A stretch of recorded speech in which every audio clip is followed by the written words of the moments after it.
Hey loves.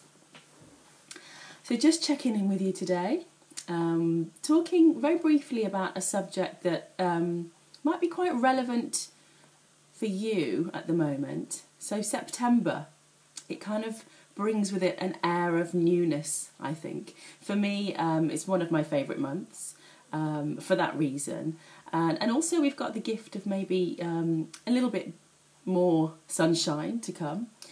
Fingers crossed, which means we can still get outdoors and do some activity outdoors, maybe some outdoor workouts, which are always lovely. So if that's you at the moment, if you're kind of thinking of embarking on a new fitness regime or taking a look at what you eat every day, maybe joining a gym, embarking on some a new fitness regime, maybe some classes, something that's new to you, or maybe restarting something that you used to enjoy. Something that tends to happen, and I've seen it time and time again, and it's very common and it's really okay, but excuse me, is we kind of want to achieve everything tomorrow. So we kind of fill our weeknights especially, or weekends, with all these activities that we need to be doing. Or we begin eating foods that we feel like we should be eating. You may have seen or heard or read reports or advice in the media about all of these kind of fitness regimes, and exercise in this way for such and such weeks and you will achieve A, B and C, or follow this eating plan for so many weeks and you will achieve A, B and C goals, whether it be weight loss, increased nutrition, whatever it may be, yeah, which are all great, but something that is designed for the masses, I would always just go very gently, really, on, in terms of we're all so different and our bodies need so many different approaches. So something that would work for me may not necessarily work for you. So that's just something to really be aware of. And also at the speed at which you make many changes at once.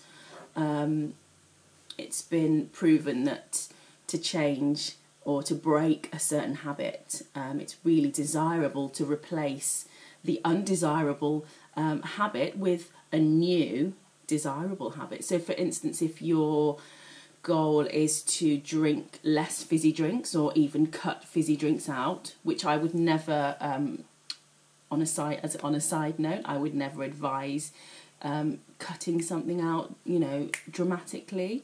If it's something that you're used to every day, it's going to make you really unhappy. And for me, the number one rule of health and wellness is to be happy every day. That's just a side note for you. So for instance, if you're thinking of, cutting out, for argument's sake, fizzy drinks, perhaps, and you'd like to increase your hydration, it's kind of an easy kind of transition, isn't it? So, you stop drinking fizzy drinks and then you replace it with herbal teas or water or what have you. So replacing one habit with a new habit is always a really sort of comfortable route to follow, rather than trying to yank out the old habit and just leaving an empty space. So, yeah, just reminding you guys, as you sort of hear the calling to, or feel inspired to take care of yourselves a little bit more, and just highlighting and asking the question, is that what you're doing?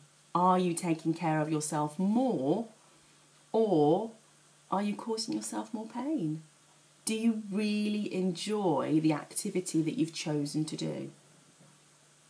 Do you really enjoy the foods that you're feeding yourself every evening or every lunchtime or every morning for that matter?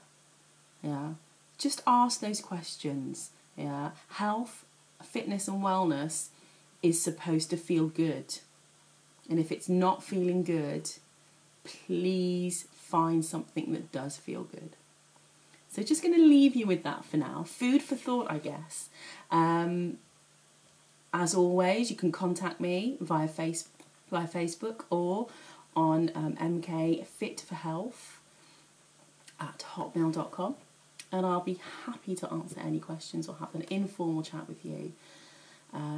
Much love.